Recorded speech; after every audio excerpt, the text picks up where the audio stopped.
Hello everyone. Welcome to Programming in C for Beginners. I'm Amit Kumar and this is the 15th tutorial, which is second part of constants. In our previous tutorial we have seen what are constants and also how to write integer and floating point constants in C language. The constants that we are going to talk about today are character and string. So let's start. Character constants. Definitely a character constant is found by enclosing a single character, and this single character should be enclosed inside single quotation marks. Now that single character can be a lowercase alphabet, an uppercase alphabet, any digit or any symbol. Specifically, everything that is supported in the valid character set of C can be part of a character constant, but don't forget to enclose it in the single quotes. The second type of constant that we are going to discuss today are string constants. Now string constants are actually collection of characters, and these collection of characters are enclosed inside double quotation marks. Now to work with string constant, we should know how to work with array and pointer. Hence, we will keep this topic on hold till we cover array or pointer. But definitely I am going to show you how to create a string constant. So it's time to check how to work with character and string constants in C, and let's see that practically. Now here in our Visual Studio Code, I'm going to create another file, and this file will be named as tutorial 15. And as I want to show you how to write down character constants, so I'm just copy pasting the code that I have written in previous tutorial, and here I'm pasting it, and now I'm going to show you how to work with character constant. So for character constant, we will write %c. As you know, for integer, we used to write %d, for float, %f. For character, it's %c, and for string, it is %s.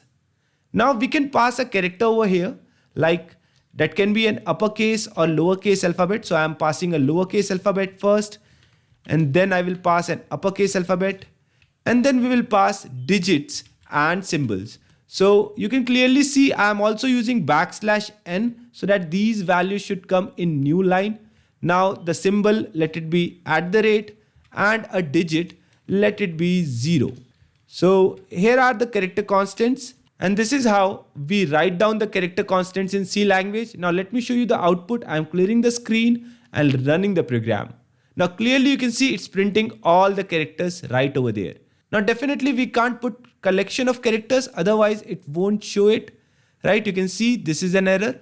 So keep in your mind that you can write down only a single character inside this character constant. Now let me show you how to write a string constant. That's very easy. Instead of this single quotes, we will write down double quotes over there, and that will become a string, and %s should be written over there. Definitely in string, we can write down collection of characters as well. Right? You can see that, and with a \n, this will also come in a new line. Now, how to create variables to these constants is something that we are going to discuss in the next section. But even though we won't discuss string in the next section, we will discuss it after discussing array and pointer. Now let me show you some valid constants. We have seen decimal constants in all the three versions, that is decimal, octal and hexadecimal. We can use them as long decimal, long octal and long hexadecimal by adding a capital L at the end. Now what is the difference between long decimal and a normal decimal? Now the difference is about the range of the values and the amount of space they take in memory. There is one more variety of decimals written over here. This is unsigned long decimal. Now the unsigned long decimals are actually used to represent numbers which cannot be represented as positive or negative. That means they are always positive. Now what is the use of having unsigned long decimal? You will understand it as soon as pointers will be discussed. So these are the ways we can write down real numbers, and of course there is one more long option in real as well.